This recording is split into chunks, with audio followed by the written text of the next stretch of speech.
Assalomu alaykum azizlar, yaxshimisizlar? Bugun ajoyib bir saharlikka o'zim osh qilyapman. Bu oshni nomi suvsiz osh. Bir tomchi ham suv quymaymiz. Zaytun yog'iga qilamiz. Bismillah.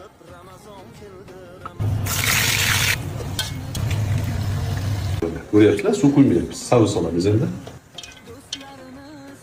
Tuz masalasi lekin tabga ko'ra bo'ladi. Bo'ldi, buni qo'yamiz.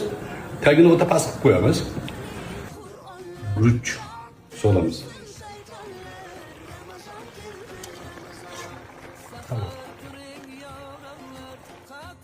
Suvsiz osh. Hozir 2 soat bo'ldi. Ishqilib ochib bir marta aylantirib, yana damlab qo'yish kerak bo'ladi. Va nihoyat oshimiz tayyor. Bir tomchi ham suv quymadik.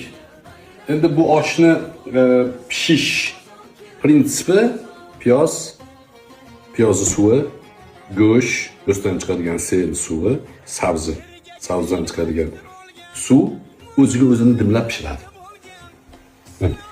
Ko'rdingizmi? O'sha suvlar o'zi yetadi biz aslida. Boshqa baho beradi. Yeb, mana baho beraman. Saharlik manda.